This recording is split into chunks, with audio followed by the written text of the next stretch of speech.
স্বভাব কোনোদিন পরিবর্তন হয় না। সো এই বিভাজন, এই দ্বন্দ্ব, এই বিভক্তিটা হয়ে আসছে, এটা আসলে হয়ে হয়ে থাকবে, এটা হচ্ছে, এটা চেঞ্জ করা আসলে এত সহজ না কিংবা এত ইজি না। মিটিংটা নিয়ে একটু কথা বলে জানাবেন। ধন্যবাদ জার্নালিস্ট ভাইরা, এখানে যারা প্রেজেন্ট আছেন আপনাদের সবাইকে। আজকে তো ভাইয়া বলেই গেল যে বিভিন্ন বিষয় নিয়ে আজকে আলোচনা হয়েছে। এই দুর্যোগকালে যারা দুস্থ শিল্পী তাদের যাতে সামনে একটু সহযোগিতা করা যায় সে ব্যাপারে তার আলোচনা হয়েছে।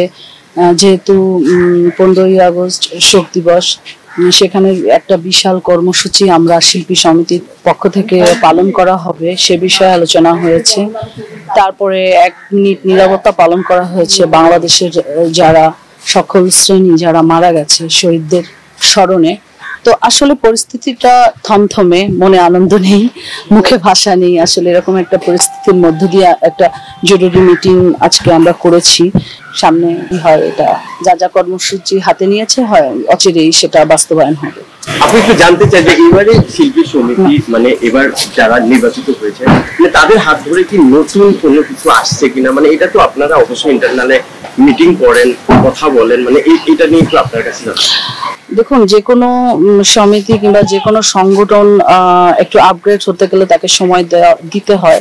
সো যেহেতু একটা সমিতি আছে, এটা আলোচনা সাপেক্ষে কিংবা তাদের সুদূর চিন্তাধারায় আমাদের সমিতি কিংবা শিল্পী এফডিসি একটা ভালো একটা অবস্থানে যাবে। দেশের পরিস্থিতিটা একটু শান্ত হলে, যেহেতু একটু অশান্ত পরিবেশে আমরা আছি, আমরা আসলে এখন সব থেকে আমাদের বড় দোয়া থাকবে যে আমাদের এই বাংলাদেশ জানি আসলে সবাই শান্ত হয়, সুন্দর যে বাংলাদেশে আমরা আগে নিঃশ্বাস নিতে পেরেছি সেই বাংলাদেশ জানি ফেরত আসে। আমরা এই বিষয়ে এখন চিন্তাটা বেশি করছি। আপু একটা প্রশ্ন রাখতে চাই, সেটা হলো যে নিপুণ আপুর কথা এসেছে যে উনি শিল্পী সমিতির প্যাডে একটা পোস্ট করা নিয়ে একটা আলোচনা হয়েছে, মানে এই ব্যাপারটা একটু আপনার কাছে জানতে চাই, কি সিদ্ধান্ত হলো? হ্যাঁ, এটা ব্যাপার হয়েছে যে সে বর্তমান বাংলাদেশের পরিস্থিতি নিয়ে সে একটি পোস্ট করেছে তার এফবি প্রোফাইলে, যেখানে যে চিঠিটা সে যে প্যাডে ইউজ করেছে সেটা হচ্ছে শিল্পী সমিতির প্যাড। তো সেখানে সে নিচে সিগনেচার করেছে সাবেক সেক্রেটারি। তো এইটা ব্যাপার হচ্ছে যে নিয়ম অনুযায়ী, সংবিধান অনুযায়ী যে রানিং কমিটিতে থাকবে না, এক্স হয়ে যাবে কিংবা প্রাক্তন হয়ে যাবে, সে সমিতির প্যাডটা ইউজ করতে পারে না, কিংবা এটা সংবিধানের রীতি অনুযায়ী। তো সে যেহেতু এটা করেছে তাকে চিঠি দেওয়া হয়েছে। কেন করেছে, এখন চিঠিটা কালকে ইস্যু হবে, তার কাছে পাঠানো হবে। এখন চিঠি পাঠানোর পর তো অবশ্যই তার কিছু কমেন্টস থাকতে পারে, মন্তব্য থাকতে পারে, সেটার উপর প্রেক্ষিতে হয়তো বা ডিসিশনটা নেওয়া হবে।